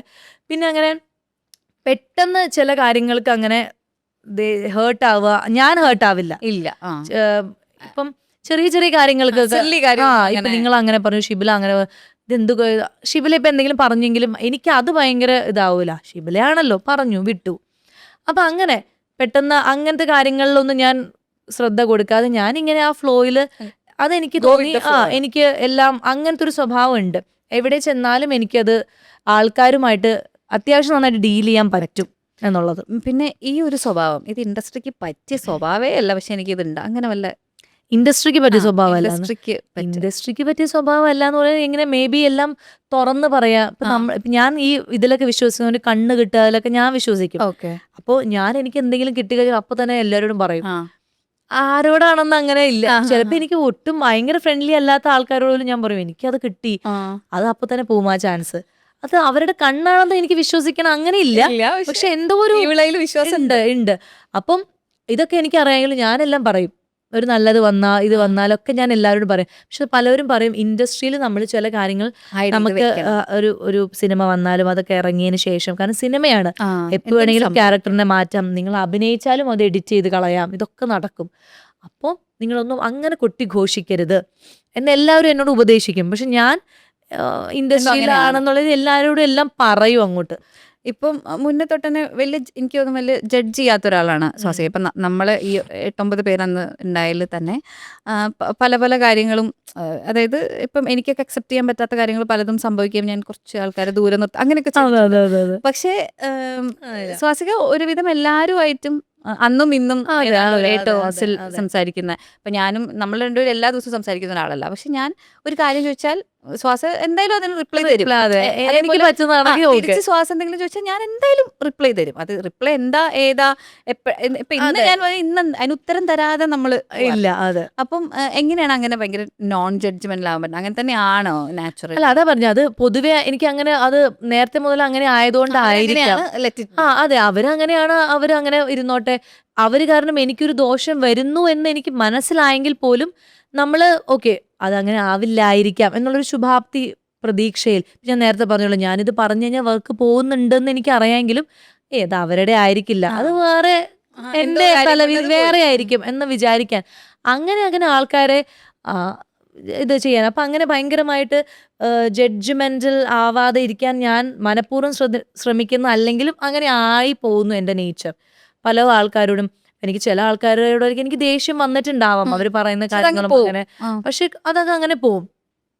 എനിക്ക് ചില സമയത്ത് ഒരാളോട് എനിക്ക് ഭയങ്കര ഒരു ദേഷ്യം, അതെന്ന് വെച്ചാൽ സിനിമ റിലേറ്റഡ് അല്ല, അതെന്റെ പേഴ്സണൽ ലൈഫിൽ എന്റെ സ്ഥാനം പിടിച്ച് എന്റെ പേഴ്സണൽ ലൈഫിൽ ബിഫോർ മാരേജ് എനിക്കൊരു റിലേഷൻഷിപ്പ് ഉണ്ടായിരുന്നു അറിയാം. അതിലേക്കൊക്കെ കൈ കടത്തുന്ന ഒരാൾ ഒരു പെൺകുട്ടി വന്നപ്പോൾ എനിക്ക് അവരോട് ആണ് എൻ്റെ അറിവിൽ ആ ഒരു വ്യക്തിയോട് മാത്രമാണ് ഞാനൊരു ദേഷ്യം മനസ്സിൽ ഉള്ളിക്കൊണ്ട് നടന്നിട്ട്, അതായത് ഒരു ഫോട്ടോ വരെ കാണുമ്പോൾ മനസ്സിൽ പറഞ്ഞിട്ടുള്ള ആ ഒരു വ്യക്തിയോട് മാത്രമേ ഉള്ളൂ. അതല്ലാതെ എനിക്ക് ജീവിതത്തിൽ ആരോടും വലിയൊരു ദേഷ്യമില്ല. അവരെനിക്ക് നല്ലത് ചെയ്തോ ചീത്ത ചെയ്തോ അതെനിക്കറിയില്ല, പക്ഷെ അങ്ങനെ ഒരു ദേഷ്യമില്ല. അപ്പം ഈ ഒരു വ്യക്തിയോട് മാത്രമേ ഉണ്ടായിരുന്നുള്ളൂ. പക്ഷെ വൺസ് ഞാൻ കല്യാണം കഴിച്ച് മാറിയപ്പോൾ ഞാൻ പിന്നെ ആ വ്യക്തിക്ക് മെസ്സേജ് ചെയ്തിട്ട് പറഞ്ഞു, സോറി, ഞാൻ പല പ്രാവശ്യവും അങ്ങനെ നിങ്ങളെ തെറിയൊക്കെ പറഞ്ഞോ. അങ്ങനെ പറഞ്ഞില്ല, പക്ഷെ ഞാൻ പറഞ്ഞു അന്ന് എനിക്ക് അങ്ങനെ തോന്നി, നിങ്ങളാണ് എൻ്റെ ജീവിതം നശിപ്പിച്ചതെന്ന് എനിക്ക് തോന്നി, അതുകൊണ്ട് എനിക്ക് നിങ്ങളോട് ദേഷ്യം ഉണ്ടായി. പക്ഷെ പിന്നെ എനിക്ക് തോന്നി നിങ്ങൾ വന്നില്ലായിരുന്നെങ്കിൽ മേ ബി അത് വേറെ വഴിയിൽ പോവേണ്ടതായിരുന്നിരിക്കാം. അതേപോലെ റിലേഷൻഷിപ്സിൽ ഇപ്പം ഞാൻ ഇപ്പം ഇത് പറഞ്ഞുകൊണ്ട് ഞാനിങ്ങനെ ഇതെടുക്കണോന്ന് ആലോചിച്ചിരുന്നു, പക്ഷെ വിശ്വാസനെ പറഞ്ഞുകൊണ്ട് ഇപ്പം മുന്നേ റിലേഷൻഷിപ്പിൽ എനിക്ക് ഭയങ്കര ഗിവറായിട്ടും ഭയങ്കരമായിട്ട് അഡ്ജസ്റ്റ് ചെയ്യുന്ന പോലെയും തോന്നിയിട്ടുണ്ട്. അതായത് ഇട്ടിട്ട് പൊക്കൂടേന്ന് നമുക്ക് ചോദിക്കാം. നീ എത്ര വർഷം ചോദിച്ചു, അനു ചോദിച്ചു, എല്ലാവരും ചോദിച്ചു, ഞാൻ പോയില്ല. I am not a giver. ഞാനങ്ങനെ ഗിവ് അപ്പ് ചെയ്യില്ല കരിയറിലാണ് റിലേഷൻഷിപ്പ്. അങ്ങനെ ആയിരുന്നു ഞാൻ. ഇപ്പം മാറ്റം അല്ല, അങ്ങനെ ആയിരുന്നു ഞാൻ അപ്പോഴും. പ്രശ്നങ്ങളുടെ കൊടുമുടിയിൽ ഞങ്ങളുടെ റിലേഷൻഷിപ്പ് നിന്നിട്ടും ഞാൻ ഈ ഈ വ്യക്തിയെ വിട്ടു പോകാൻ എനിക്ക് താല്പര്യമില്ലായിരുന്നു. 10 years. അതെ, എനിക്ക് താല്പര്യം ഇല്ലായിരുന്നു. പക്ഷേ ഒരു ഘട്ടത്തിൽ ഞാൻ പോലും അറിയാതെ അത് നമ്മൾ രണ്ടുപേരും ഗിവ് അപ്പ് ചെയ്തോന്ന് ചോദിച്ചു കഴിഞ്ഞാൽ അറിയില്ലാതെ എങ്ങനെ സംഭവിച്ചെന്ന്. അങ്ങനെ ഇങ്ങനെ അകന്ന് പിന്നെ നമുക്ക് അങ്ങോട്ടും ഇങ്ങോട്ടും സംസാരിക്കാൻ വിഷയങ്ങളില്ലാതായി, സംസാരം ഇല്ലാതായി, ഡെയിലിയുള്ള കമ്മ്യൂണിക്കേഷൻ ഇല്ലാതായി. കാണുമ്പോൾ ഉള്ളൊരു നമുക്കൊരാളുടെ കൂടെ നമ്മൾ പറയുമല്ലോ സൈലൻസിൽ വരെ ഒരു പ്രണയം കണ്ടെത്താൻ പറ്റിയാൽ അത് നല്ലതാണെന്നൊക്കെ. ഈ നമ്മൾ ചുമ്മാ കാണുമ്പോൾ തന്നെ നമുക്ക് ഒരു അയ്യോ ആള് വരുന്നില്ല, എനിക്ക് പേടി. അതായത് അതാണ് അതിന്റെ വാക്ക്, പ്രശ്നം, പേടി. അതാണ്. അപ്പൊ എന്റെ മനസ്സിൽ സ്നേഹം മാറി, അതൊക്കെ അത് ഭയങ്കര പ്രണയം ഇതൊക്കെ മാറിയിട്ട് പിന്നെ എനിക്ക് ഫോൺ കോൾ വരുമ്പോൾ പേടി വരാൻ തുടങ്ങി. ആ വ്യക്തി ഭയങ്കരമായിട്ടൊന്നും ചെയ്തു അങ്ങനെയല്ല, പക്ഷെ ഈ റിലേഷൻഷിപ്പ് കാരണം കുറെ പ്രശ്നങ്ങൾ വരുമല്ലോ. അപ്പം നമ്മൾ ഫാമിലി ആയിട്ടൊക്കെ തന്നെ അത് സംസാരിച്ചതൊക്കെ ആയിരുന്നു, കല്യാണത്തിലേക്കൊക്കെ എത്താനൊക്കെ ആയിട്ട് ഫാമിലി ആയിട്ട് വരെ സംസാരിച്ച കാര്യം ഒരു കാരണമില്ലാതെ മാറിപ്പോയതാണ്. അതിപ്പോഴും ഞങ്ങൾക്ക് യഥാർത്ഥത്തിൽ ഒരു കാരണം എന്താന്ന് അറിയില്ല. നമ്മൾ വിചാരിക്കും ഈ മാസത്തിൽ നമുക്ക് നിശ്ചയം നടത്താം, ജന്മം ചെയ്ത ആ മാസത്തിൽ നിശ്ചയം നടത്താൻ പറ്റില്ല. ഒന്നില്ലെങ്കിൽ ആരെങ്കിലും മരിക്കും, അല്ലെങ്കിൽ നമുക്ക് അസുഖമാവും, അല്ലെങ്കിൽ ഞങ്ങൾ തമ്മിൽ വഴക്കാവും. ഇങ്ങനെ നിശ്ചയവും നടത്താൻ പറ്റുന്നില്ല, കല്യാണം നടത്താൻ പറ്റുന്നില്ല, ഒന്നും ഇങ്ങനെ വർഷങ്ങൾ പോയി പിന്നെ തനിയെ അങ്ങ് പോയി. അല്ലാതെ ആ വ്യക്തി ഞാൻ ഗിവ് അപ്പ് ചെയ്ത് അങ്ങനെ അത് ഞാൻ പോവില്ലായിരുന്നു. പക്ഷെ അതിലെനിക്ക് ഭയങ്കരമായിട്ട് ഇങ്ങനെ എന്താ പറയാ, ഇങ്ങനെ റിക്വസ്റ്റ് ചെയ്ത് റിലേഷൻഷിപ്പിൽ നിർത്തുന്ന പോലെ എനിക്ക് ഫീൽ ചെയ്യുന്നത്. അത് ശ്വാസിന് എത്രത്തോളം ആസ് എ എന്താ അല്ല, ഇത് മൂന്നാമതൊരാൾ കാണുമ്പോ അവരങ്ങനെയാണ് പറഞ്ഞത്. നിങ്ങളിത് റിക്വസ്റ്റ് ചെയ്ത് നിങ്ങൾ രണ്ടുപേരും അയ്യോ ഇത് പോകരുതെന്ന് വിചാരിച്ചൊരു എഫേർട്ട് എടുത്ത് നിർത്തുന്നതാണ് നിങ്ങൾ. പക്ഷെ എനിക്ക് റിലേഷൻഷിപ്പില് അങ്ങനെയല്ല തോന്നണേ. I feel you both. ഇപ്പം അന്ന് മറ്റേ വികടൻ അവാർഡിന് കയറിയിട്ട് പറഞ്ഞില്ലേ, ഞാൻ കൺട്രോൾ ഒന്നും ചെയ്യുന്നില്ല, he can do what ever he wants. അങ്ങനെ തന്നെയാണ്, കൺട്രോൾ ഒന്നും ചെയ്യുന്നില്ല. അപ്പോൾ ആ ശ്വാസം വേറെ റിലേഷൻ ആയപ്പോ എനിക്ക് ഒരുപാട് മാറ്റം ഫീൽ ചെയ്തു. അത് പ്രേമിന്റെ ക്യാരക്ടർ ആയിരിക്കാം, ആ ക്യാരക്ടറിന്റെ അതായിരിക്കാം, അല്ലെങ്കിൽ നമുക്ക് കിട്ടുന്ന ഒരു സെക്യൂർഡ് ഒരു ഫീൽ ഉണ്ടല്ലോ, അതായിരിക്കാം. പക്ഷെ എന്നാലും ഞാൻ പറയാം, എന്റെ ആദ്യത്തെ പ്രണയിച്ച ആള് അത്ര മോശമല്ല. അത് എനിക്ക് അങ്ങനെ അയാളെ കുറ്റം പറയാൻ പറ്റില്ല. അതെന്തോ ഒരു കാരണം കൊണ്ട് ഞങ്ങൾ രണ്ടുപേർക്കും കല്യാണത്തിലേക്ക് എത്താൻ പറ്റുന്നില്ല. അതാണ് അതിന്റെ മെയിൻ ഇഷ്യൂ. നമ്മൾക്ക് അതിന്റെ ഓരോരോ പ്രശ്നങ്ങൾ വരികയാണ്. പ്രശ്നങ്ങളുണ്ട്, അയാൾക്കും എനിക്കും ഒക്കെ പ്രശ്നങ്ങളുണ്ട്. പക്ഷെ ഇപ്പൊ നേരത്തെ പറഞ്ഞ സപ്പോർട്ടിന്റെ കാര്യം പറയുകയാണെങ്കിൽ ഞാൻ ആ വ്യക്തിയും നന്നായി എന്റെ കരിയറിനെ സപ്പോർട്ട് ചെയ്തിട്ടുണ്ട്. അതെനിക്ക് ഞാൻ ഏത് വേദിയിലും പറയാം. ഞാൻ വേറൊരു സ്ഥലത്ത് പറഞ്ഞിട്ടില്ല, ഇതിപ്പോ നമുക്ക് രണ്ടുപേർക്ക് ഇതിനെക്കുറിച്ച് അറിയാവുന്നതുകൊണ്ട് ഞാൻ പറഞ്ഞാണ്. എന്റെ കരിയറിന്റെ തുടക്കം മുതൽ ഞാൻ മീറ്റ് ചെയ്ത ആളായതുകൊണ്ട് അത് സപ്പോർട്ട് ചെയ്തിട്ടുണ്ട്. പക്ഷെ ഈ സപ്പോർട്ട് ചെയ്യുന്നതിലും കുറെ കഴിഞ്ഞപ്പോൾ അതൊരു വേറെ എന്തൊക്കെയോ ഭാവങ്ങൾ അതിന് വരുന്നു. കല്യാണത്തിലേക്ക് എത്താൻ പറ്റാതെ പ്രശ്നങ്ങൾ വരുന്നു. പിന്നെ ഈ പറഞ്ഞ പോലെ ഞാൻ പറഞ്ഞ പോലെ വേറെ ചില ആളുകൾ അതിലേക്ക് കയറി വരുമ്പോൾ ഉണ്ടാവുന്ന പ്രശ്നം. അപ്പൊ അതുകൊണ്ടാണ് എനിക്ക് ആ കുട്ടിയോട്, ആ തേർഡ് പേഴ്സണോട് ഒരു ദേഷ്യം വന്നത്. എന്റെ ബലമായത് ആ കുട്ടി വന്നില്ലായിരുന്നെങ്കിൽ നന്നായേനെ, വന്നത് കൊണ്ടാണോ? പക്ഷെ ഈ വ്യക്തി പറയുന്നു അല്ല, ആ കുട്ടി വന്നതുകൊണ്ടല്ല, ഇത് വേറെ പ്രശ്നമാണ്. ആ പ്രശ്നം എന്താണെന്ന് കണ്ടുപിടിക്കാനും പറ്റുന്നില്ല, കല്യാണത്തിനും പറ്റുന്നില്ല. ആകപ്പാടെ വിഷമം. പക്ഷേ സംഭവം മറ്റേ ജോത്സ്യൻ പറഞ്ഞ പോലെയായി. ഞാൻ കേട്ടിട്ടുണ്ട് അത് പറയുന്നത്, 30 വയസ്സ് കഴിഞ്ഞാൽ. അല്ല, ജോത്സ്യൻ അതും പറഞ്ഞു, നിങ്ങൾ ആഗ്രഹിക്കുന്ന വിവാഹം നിങ്ങൾക്ക് നടക്കില്ല എന്ന് ജോത്സ്യൻ പറഞ്ഞു. ജോത്സ്യൻ നമുക്ക് എവിടെ കിട്ടും? ഇവിടെ കണ്ണൂർ എവിടെയാണ് അറിയില്ല. എന്നിട്ടാണ് എല്ലാരും ഇത്രയും ഡീറ്റെയിൽ ആയിട്ട് കല്യാണം 30 വയസ്സ് കഴിഞ്ഞത് കരിയറിൽ ഉയർച്ച ഉണ്ടാവുന്നത്. അതെ, കറക്റ്റ് 30 വയസ്സ് കഴിഞ്ഞ അയാൾ വൃത്തിയായിട്ട് പറഞ്ഞിരുന്നു. കല്യാണം അയാൾ പറഞ്ഞു നിങ്ങളുടെ ആദ്യത്തെ പ്രണയം നിങ്ങൾ ഭയങ്കരമായിട്ട്, അന്ന് ഞാൻ അയാളെ കാണുമ്പോ ഞാൻ പ്രണയത്തിലായിരുന്നു. അപ്പൊ നിങ്ങൾ തീവ്രമായ ഒരു പ്രണയത്തിലാണല്ലേ. അപ്പൊ ഞാൻ പറഞ്ഞു അതെ സ്വാമി എന്നൊക്കെ പറഞ്ഞു. അപ്പൊ പറയാം പക്ഷെ അത് നടക്കില്ല കേട്ടോ എന്ന് പറഞ്ഞു. അപ്പൊ തന്നെ ഞങ്ങള് വിളിച്ചിട്ട് പറയാം, അപ്പൊ നമ്മളത് കാര്യമാക്കുന്നല്ലോ, ജോലിസൻ അങ്ങനെയൊക്കെ പറഞ്ഞ് നമ്മൾ വിട്ടു. പിന്നെ കാലങ്ങൾ കടക്കുന്തോറും നമ്മളിത് റിയലൈസ് ചെയ്യാണ്, നടക്കുന്നില്ല, ഇത് നടക്കാനായിട്ട് ഇങ്ങനെ വരുന്നു പോകുന്നു. അപ്പൊ ഞാൻ പലപ്പോഴും എന്റെ കല്യാണം ജനുവരിയിലാണ് നടന്നത്. പക്ഷെ ഞാൻ പലപ്പോഴും ഷിബിലിയോട് പറഞ്ഞിട്ടുണ്ട്, അനുവിനോട് പറഞ്ഞിട്ടുണ്ട്, ദേ വിജിത്തേട് എപ്പോഴും ആൾക്കാർ വിളിക്കും പറയുന്നുണ്ട് അടുത്ത ജനുവരിയിൽ നിന്ന്. അടുത്ത ജനുവരി ആയി 10 വർഷം കഴിഞ്ഞു. പക്ഷെ ജനുവരി തന്നെ നടന്നു. പക്ഷെ ഇതൊക്കെയാണ് എനിക്ക് അറിയില്ല എന്താണെന്ന്. പക്ഷെ നല്ലൊരു പ്രണയമായിരുന്നു അത്. പക്ഷെ അത് ഒരുമിച്ചാവാൻ പറ്റാത്തതിന്റെ റീസണുകൾ നമ്മൾ അതുകൊണ്ടാണ് ഞാൻ കൂടുതലും ഈ യൂണിവേഴ്സ് ഒക്കെ ബിലീവ് ചെയ്യുന്നത്. അപ്പൊ അന്ന് ജ്യോത്സ്യം പറഞ്ഞ പോലെ ഇത് നടക്കില്ല. പക്ഷെ നിങ്ങൾ കല്യാണം കഴിക്കും, നന്നായിട്ട് ജീവിക്കും, ഒക്കെ ചെയ്യും. പക്ഷെ ഇത് നടക്കില്ല. ഈ മാനിഫെസ്റ്റേഷനും ഗ്രാറ്റിറ്റ്യൂഡും ഇതിലൊക്കെ വിശ്വസിക്കുന്നത് ഇപ്പൊ അതെ, ഉള്ള അതെ, കോൺവെർസേഷൻസ് അതെ. എനിക്ക് മനസ്സിലായി.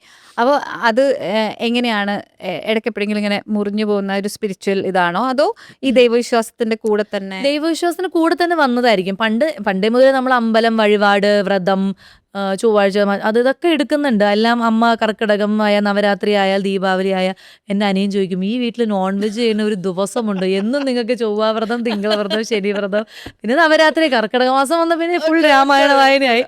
അത് കഴിയുമ്പോഴേക്കും ശബരിമല പോകേണ്ട സമയം, അതും 41 ദിവസം. അപ്പൊ ശരിക്കും ഞങ്ങൾ നോൺ വെജ് വീട്ടിൽ വയ്ക്കുന്നൊക്കെ വളരെ കുറവാണ്. അപ്പം അങ്ങനെ അന്ന് മുതൽ നമ്മള് ദൈവം, അമ്പലം അങ്ങനെ ശീലിച്ചു, വിശ്വസിച്ചു. എന്തെങ്കിലും വരുമ്പോൾ അമ്പലത്തിൽ പോവുക, അതൊക്കെ ഉണ്ടായിരുന്നു. ആകെ ഒരു മാറ്റം വന്നത്, പണ്ടാ ഞാൻ അമ്പലത്തിൽ പോകുമ്പോൾ കുറേ പ്രാരാബ്ധം ലിസ്റ്റുകളായിരുന്നു പറഞ്ഞുകൊണ്ടിരുന്നത്. ഇപ്പൊ അത് ശരിയായില്ല, അത് ശരിയായില്ല, ഇത് ശരിയായി, മഹാദേവൻ നീ എന്നാലും എന്നോട് അങ്ങനെ ചെയ്തൊരു ദുഷ്ടാ, ഞാൻ എത്ര പ്രാർത്ഥിച്ചു എന്നൊക്കെ പറഞ്ഞിട്ട് പൂജാമുറി കയറി ഫോട്ടോ എടുത്ത് എറിയുക, അങ്ങനെയൊക്കെ എന്തൊക്കെ ഉണ്ടായിരുന്നു. ഇപ്പൊ പക്ഷെ കുറച്ച് നാളുകളായിട്ട്, ഇപ്പൊ എന്ന് വെച്ചാൽ ഇപ്പോഴല്ല, കുറച്ച് നാളുകളായിട്ട് നമ്മൾ അമ്പലത്തിൽ പോയാൽ നന്ദി പറയാൻ താങ്ക് യു അല്ലെങ്കിൽ നന്ദി, നന്ദി മഹാദേവ, ഇത്രയൊക്കെ എത്തിച്ചല്ലോ, സന്തോഷം. അത് മാത്രമല്ല, ലിസ്റ്റുകൾ കുറഞ്ഞു. ലിസ്റ്റുകളുടെ മീൻസ് എൻ്റെ ആവശ്യങ്ങൾ കുറഞ്ഞു. എനിക്ക് മനസ്സിലായി ഇങ്ങനെ പ്രാരാബ്ധം പറഞ്ഞിട്ട് ഒരു കാര്യമില്ല എന്നുള്ളത്. അങ്ങനെ കുറേ കാര്യങ്ങളൊക്കെ അത് മനസ്സിലാക്കിയപ്പോഴാണ്, നന്ദി എന്നുള്ള വേർഡിൻ്റെ വാല്യൂ മനസ്സിലാക്കിയപ്പോഴാണ് കുറേ കാര്യങ്ങൾ. ഇപ്പം നമ്മളൊരു എന്താ പറയുക, ഷോട്ട് നല്ലതാണ്, നല്ല ഷോട്ടാണെന്ന് പറയുമ്പോഴും നമ്മൾ താങ്ക് യു യൂണിവേഴ്സ് എന്ന് പറയാനുള്ളൊരു ഇത്, അല്ലെങ്കിൽ ഒരു ഷോട്ടിന് മുമ്പ് പോകണമെങ്കിലും ആ ഒരു സാധനം, അപ്പൊ അങ്ങനത്തെ അതിലേക്ക് അങ്ങനെ വന്നപ്പോഴാണ് ഞാനിങ്ങനെ ചുമ്മാ യൂട്യൂബിൽ നോക്കുമ്പോഴാണ് ഈ മാനിഫെസ്റ്റേഷൻ, അതുപോലെ തന്നെ എൻ്റെ അഫർമേഷൻസ് ഒക്കെ, പിന്നെ അങ്ങനെയാണ് അത് മനസ്സിലാക്കിയത്. അപ്പൊ അതൊക്കെ കേൾക്കുമ്പോഴും അത് ഫോളോ ചെയ്യുമ്പോഴൊക്കെ എനിക്ക് തന്നെ ഒരു സന്തോഷം, സമാധാനം, ഒരു ഫ്ലോ നന്നായി പോകുന്ന പോലെ, എല്ലാം നമുക്ക് അലൈൻ ചെയ്ത് വരുന്ന പോലെ ഒരു തോന്നൽ. അതിനനുസരിച്ച് നമ്മളെ ഫ്രീക്വൻസി അലൈൻ. അതെ, അപ്പൊ അത് ദൈവം എന്ന് വിശ്വസിക്കാൻ ഞാൻ ഇഷ്ടപ്പെടുന്നു, മറ്റുള്ളവർക്ക് വേറെ എന്തെങ്കിലും വിശ്വസിക്കാം. അപ്പൊ ഇപ്പോഴും ഞാൻ എൻ്റെ ഒരു സിനിമ ഇറങ്ങുന്ന സമയത്താണെങ്കിലൊക്കെ ആ ഒരു ഒരാഴ്ച വെജിറ്റേറിയൻ ആവുക, വ്രതം നോക്കുക, എന്തെങ്കിലും കാര്യങ്ങൾ ചെയ്യുക. ശയനപ്രദക്ഷിണം ഇല്ല, അത് ആണുങ്ങൾക്കാണല്ലോ പറ്റുള്ളൂ. മറ്റേ അടിപ്രദക്ഷിണം, ഇതൊക്കെ ഇപ്പോഴും ഞാൻ ചെയ്യാറുണ്ട്. അപ്പം അങ്ങനെയൊക്കെ ഉള്ള ഇതിലായിരിക്കും മേ ബി എൻ്റെ വിവാദം, ഭർത്താവിന് കാല് പിടിക്കാൻ വന്നു എന്നൊക്കെ പറഞ്ഞ് ഭയങ്കര വിവാദമായി. പക്ഷെ ഇതൊന്നും നമ്മള് വേണം വെച്ച് ചെയ്യുന്നില്ല. എനിക്കിപ്പോൾ അയാളുടെ കാല് പിടിക്കണം എന്ന് നിർബന്ധം അങ്ങനെയല്ല. പക്ഷെ അത് എൻ്റെ ഉള്ളിലുള്ളൊരു ഒരു ബിലീവാണത്. ഇതിങ്ങനെ ചെയ്തു കഴിഞ്ഞാൽ എനിക്ക് നല്ലതാകും എന്നുള്ളത് എനിക്കൊരു തോന്നൽ. അത് ആളുകൾ ചെയ്യണം. ഷിബിലയോട് ചെയ്യാൻ പറഞ്ഞു കഴിഞ്ഞാൽ ഷിബില ചെയ്യൂല. വേറെ ആളോട് ഞാൻ പറഞ്ഞാൽ അവരും എതിർക്കും. എനിക്കിത് ആരോടും നിർബന്ധം ചെയ്യിപ്പിക്കണമെന്നില്ല.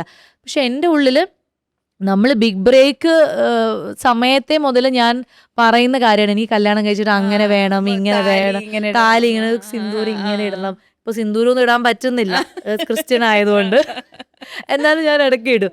അപ്പൊ അത് അന്ന് മുതലുള്ള മേ ബി എൻ്റെ ആ പ്രായത്തിന്റെ ഒരു ഫാന്റസി ആയിരുന്നിരിക്കാം. പിന്നീട് അത് വളർന്ന് എനിക്കതൊരു ഇഷ്ടമായി. പിന്നെ അത് ചെയ്യുമ്പോൾ എനിക്ക് തോന്നി, അത് ചെയ്യുമ്പോൾ എനിക്കൊരു ഒരു സന്തോഷം കിട്ടുന്നുണ്ട്, ഒരു സമാധാനം കിട്ടുന്നുണ്ട്. എന്താ പറയാ, താലി ഇടുമ്പോൾ അല്ലെങ്കിൽ അതൊക്കെ ചെയ്യുമ്പോൾ അത് എനിക്കത് എന്നെ ഒരു സന്തോഷത്തിന്റെ ഒരു ഫേസിലേക്ക് എത്തിക്കാൻ എനിക്കത് പറ്റുന്നുണ്ടെങ്കിൽ ഞാനത് ചെയ്യുന്നതിൽ എന്താ തെറ്റ്? അപ്പൊ ഈ കാല് പിടിക്കുന്ന കൾച്ചർ നമ്മുടെ ഇവിടെ കുറവാണ്. പണ്ടുണ്ടായിരുന്നു, ഇപ്പൊ തമിഴിലുണ്ട്. ഇപ്പൊ റീസെന്റ് ഭയങ്കര വൈറലായ വീഡിയോ ആണ് അജിത്തിന്റെ കാല് ശാലിനി പിടിക്കുന്നത്, രജനീകാന്തിന്റെ കാല് അദ്ദേഹത്തിന്റെ വൈഫ് പിടിക്കുന്നു.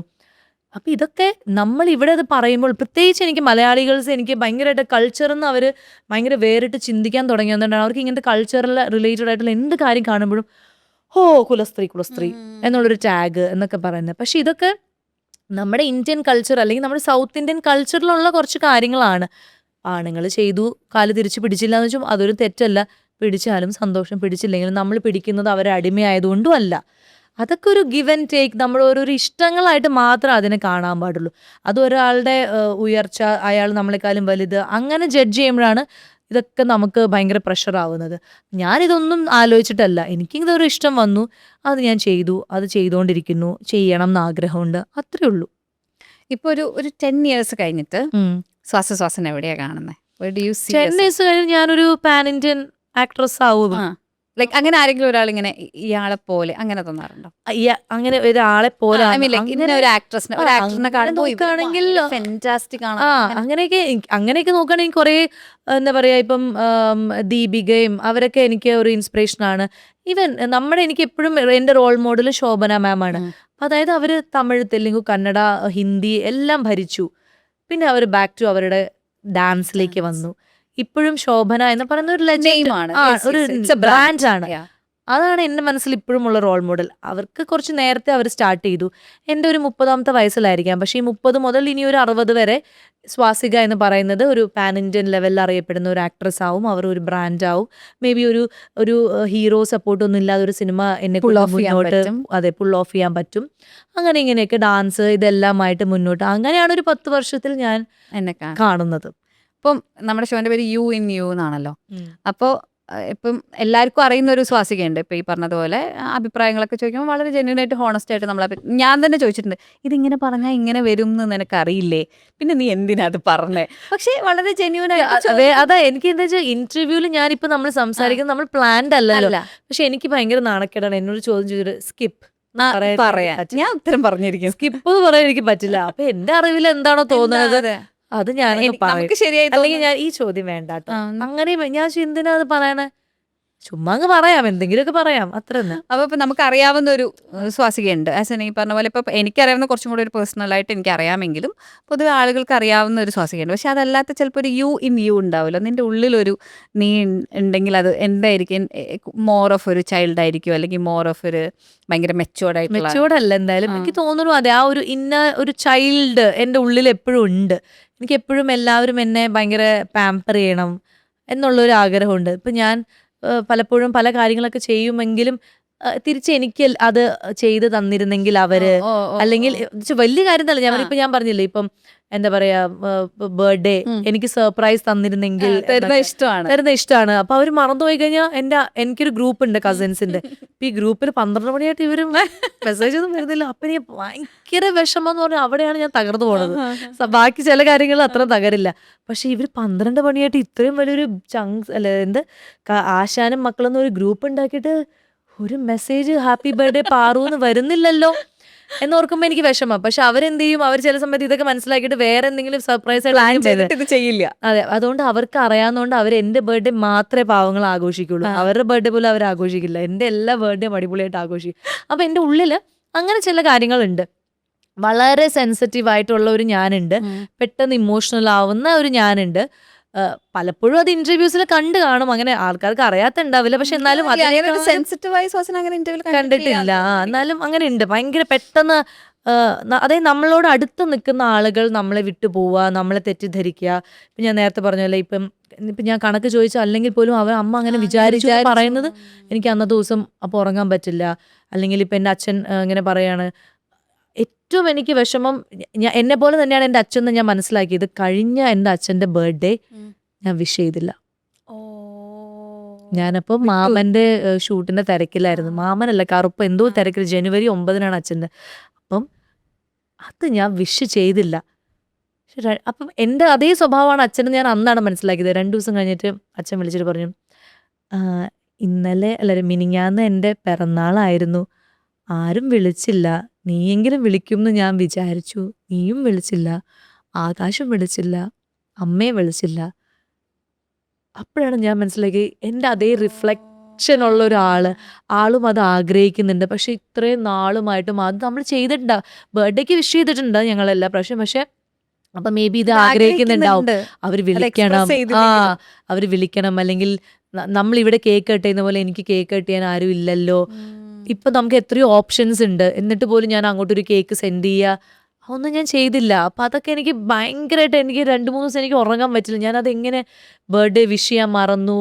അപ്പൊ എൻ്റെ അതേപോലെ തന്നെ അച്ഛൻ വിഷമിച്ചിട്ടുണ്ടാവില്ലേ, ഞാൻ എത്ര വിഷമിക്കും എന്ന് എനിക്കറിയാം. പക്ഷെ എനിക്ക് അത്രയും വിഷമിക്കേണ്ട വന്നിട്ടില്ല. അവർ മണിക്കൂറുകൾക്ക് ശേഷം എനിക്ക് എൻ്റെ ആൾക്കാർ തരുന്നു. പക്ഷെ ഇത് 2 ദിവസമായിട്ട് ആ വ്യക്തി ഓർമ്മിപ്പിച്ചപ്പോഴാണ് ഞാൻ ഓർത്തതെന്ന് പറഞ്ഞത്. എനിക്ക് അവിടെയാണ് ഞാൻ തോറ്റും പോയി.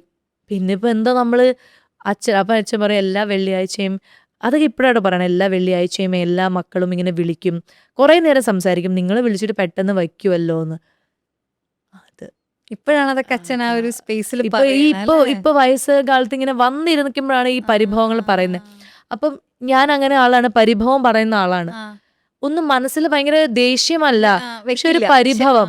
നിങ്ങൾ അങ്ങനെ ചെയ്തില്ലല്ലോ, എന്നാലും ഷിബ്ല അത് എന്നെ വിളിച്ചില്ലല്ലോ, എന്നെ കൊണ്ടുപോയില്ലല്ലോ എന്ന് ആ പരിഭവം എൻ്റെ ഉള്ളിലുണ്ട്. അപ്പൊ അത് മിക്ക ആൾക്കാർക്കും അറിയില്ല, അതെനിക്കുണ്ട്. ഈവൻ എൻ്റെ അടുത്ത് നിൽക്കുന്ന ആളുകൾക്കും പലർക്കും, അമ്മയ്ക്കല്ലാതെ വേറെ ആർക്കും അറിയില്ല ഞാൻ അങ്ങനെ ഒരു പരിഭവ കൊടുക്കുകയാണ് എന്നുള്ളത് അറിയില്ല എന്ന് തോന്നുന്നു. അപ്പൊ അതാണ് എൻ്റെ ഉള്ളിലൊരു ഞാൻ ഒരു കുട്ടി ഭയങ്കര വിഷമിക്കുന്ന, സ്നേഹം കൊതിക്കുന്ന സ്നേഹം എനിക്ക് കിട്ടുന്നുണ്ട് കേട്ടോ. എനിക്ക് കിട്ടുന്നില്ല ഞാൻ പറഞ്ഞാൽ അത് എന്നെ ചെരുപ്പ് കൊണ്ട് അടിക്കും എല്ലാവരും. ഭയങ്കര ഫാമിലിയിൽ തന്നെയാണ് ഞാൻ, അതുകൊണ്ട് ഭയങ്കര സ്നേഹം എല്ലായിടത്തും ഉണ്ട്. പക്ഷെ നമ്മൾ പറയൂല്ലോ ചില സാധനങ്ങൾ നമുക്ക് ഇങ്ങനെ മതിയാവുന്നില്ല. അതാണ്. അപ്പോൾ എന്തായാലും ഞാൻ ഓരോ തവണ ഇപ്പം സ്വാസിൻ്റെ സിനിമ ചിലപ്പം സിനിമ കംപ്ലീറ്റ് എനിക്ക് കാണാനുള്ള സമയം ഉണ്ടായില്ലെങ്കിൽ പോലും സ്വാസിൻ്റെ സീൻസ് മാത്രം എങ്കിലും കാണും. സ്വാസിൻ്റെ സക്സസ്സിൽ ഭയങ്കര സന്തോഷം തോന്നി. ഇപ്പോൾ നേരത്തെ പറഞ്ഞ പോലെ ഞാൻ I feel very happy and proud because I know your struggle. So I feel very ഒരുമിച്ച് ആ യാത്രയിൽ ഒരുമിച്ച് ആയതുകൊണ്ട് വിഷമങ്ങൾ നമുക്ക് മനസ്സിലാവും. ഷിബിലെ ഒരു ക്യാരക്ടർ ചെയ്യുമ്പോൾ എടുക്കുന്ന എഫേർട്ട് എനിക്ക് മനസ്സിലാവും, അത് ശരിയാവാതിരിക്കുമ്പോൾ വിഷമം. ഇപ്പോഴും ഷിബില ആഗ്രഹിച്ച ഒരു ക്യാരക്ടറിലേക്ക് എത്തിപ്പെടാത്തതിന്റെ വിഷമം ഒക്കെ എനിക്ക് നന്നായിട്ട് മനസ്സിലാവും. ആ കക്ഷി അമ്മിണിപ്പിള്ള ചെയ്തപ്പോൾ എത്ര ഹാപ്പി ആയിരുന്നു എന്നുള്ളത് എനിക്ക് മനസ്സിലാവും. സോ അതാ നമ്മൾ ആ ഒരു വഞ്ചിയിൽ സഞ്ചരിക്കുന്ന ആൾക്കാരായതുകൊണ്ടും അപ്പൊ ഞാനത് തുടങ്ങിയതുകൊണ്ട് ഈ പറഞ്ഞ പോലെ ഞാനത് ഭയങ്കര സന്തോഷത്തിൽ അത്രയും 100% ഫീൽ ചെയ്തിട്ടാണ് ഞാൻ പറയാ. I M like really proud, I M like really happy എന്ന് പറയാം. അപ്പം അങ്ങനെ തന്നെ ഈ പറഞ്ഞ പോലെ ഒരു 10 വർഷത്തിൽ ഒരു ഹ്യൂജ് പാൻ ഇന്ത്യൻ സ്റ്റാർ ആവാൻ പറ്റട്ടെ. അച്ഛൻ്റെ ആരോഗ്യമൊക്കെ പെട്ടെന്ന് ശരിയായിട്ട്, എനിക്ക് ഭയങ്കര മോശം സ്ഥിതിയിലല്ല, ബട്ട് സ്റ്റിൽ ഒരുള്ള ചെറിയ ബുദ്ധിമുട്ട് മാറിയിട്ട് അച്ഛന് കൊടുക്കാൻ പറ്റാത്ത എല്ലാ സന്തോഷവും അച്ഛന് കൊടുക്കാൻ പറ്റട്ടെ. പിന്നെ ഇതുപോലെ തന്നെ പാമ്പേർഡായിട്ട് ജീവിക്കാൻ പറ്റട്ടെ. എല്ലാ ആഗ്രഹങ്ങളും ദൈവം അനുഗ്രഹിച്ചെല്ലാം നിറവേറട്ടെ എന്ന് വളരെ ആത്മാർത്ഥമായി പ്രാർത്ഥിക്കുന്നു. Thank you so much. Yes.